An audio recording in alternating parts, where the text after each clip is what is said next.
But Catherine's fate was to change the kingdom forever.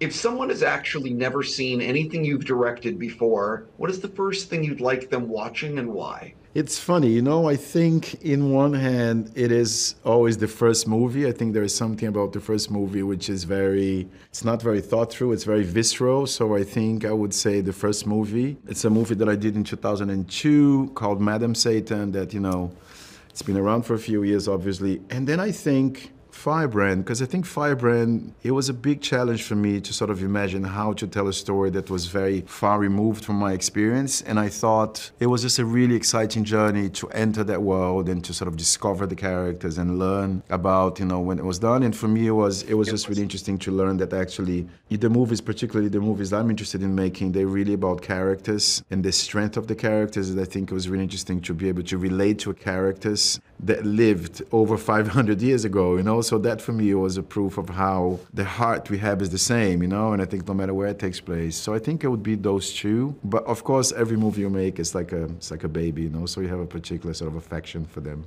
I'm fascinated by the editing process, and I'm always curious with people that have a good-sized resume. Which of your films do you think changed the most in the editing room? In ways you did, which film, being specific on one, changed the most in the editing room in ways you didn't expect going in? Listen, I think it was a movie called Marin of the Mountains. It's an essay film that I did about I think it was 2020. And it was a movie that we started. It's a mix between documentary fiction. It's sort of a very autobiographical film. And when I started, it was very funny because I told the producers that I said, I need like a year of editing. They're like, this is impossible. It's out of line. It's blah, blah, blah. And I said, listen, it is a movie that I'm going to find when I'm editing and when I'm going to write when I'm editing. So I think this is the one that really started out as being sort of a travel documentary, and then it became sort of a love letter to my mother and to Algerian history. So I think that was a really fun process. And it's interesting because it was done during the pandemic, you know, I was sort of locked, couldn't go anywhere. And it was a really productive time to make that film, you know, and to sort of let myself learn from it and let it go to places. You know, it's funny because I think a film,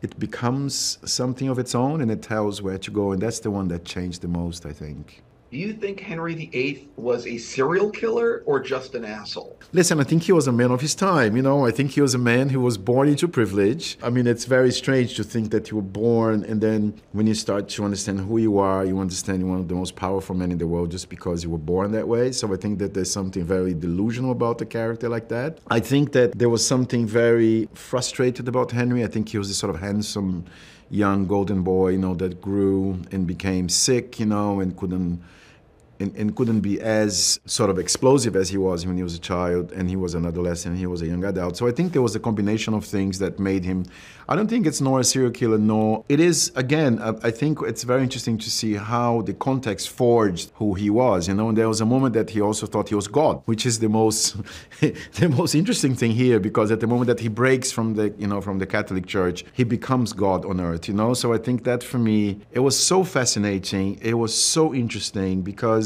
I think it is the first time that I do a movie where there is also a really relevant and important male character. I'm very interested in women, and I'm always fighting to make films about women. And on this case, it was just really interesting to make it, and to make it at a time when you see so many of those men emerging from everywhere, you know, from every single continent, you know, at every single day. So I think that for me was interesting to not judge that character, but to find out how Henry became Henry, you know. So that for me was is the place that I think I learned most in making this film. I read that Jude had someone come in and like have odors on set to make it so to reflect the rotting skin on his body. Did he tell you he was going to do this, and what was your reaction when he did it? Listen, I think it was something that we kind of thought together, because he has done this before. For me, another challenge of telling the story of Henry VIII and Katherine Parr and the Tudors, you know, and England at that time, was to forget that they have blue blood, but to think that they have red blood like anybody else. So to sort of forget, you know, the idea of monarchy and kind of go into the intimacy of a couple and to see how that couple and is falling apart. And I think with the moment you do this, the moment you see them as human beings and not as this sort of, you know, heavenly creatures or hellish creatures, I think you start to think of what do they wear and how do they eat, and how do they live. And in the case of Henry, he had an ulcer in his leg for many, many years. And the records showed that this ulcer was, smelling very bad throughout the palace. And I think for me it was very important to understand how he negotiated the fact that, his body is rotting, but his mind is not, and he's still very powerful. And Jude proposed to do that in between other things. I think it was the smell, I think it was the fact that, he would never walk into set, without being in costume, and makeup.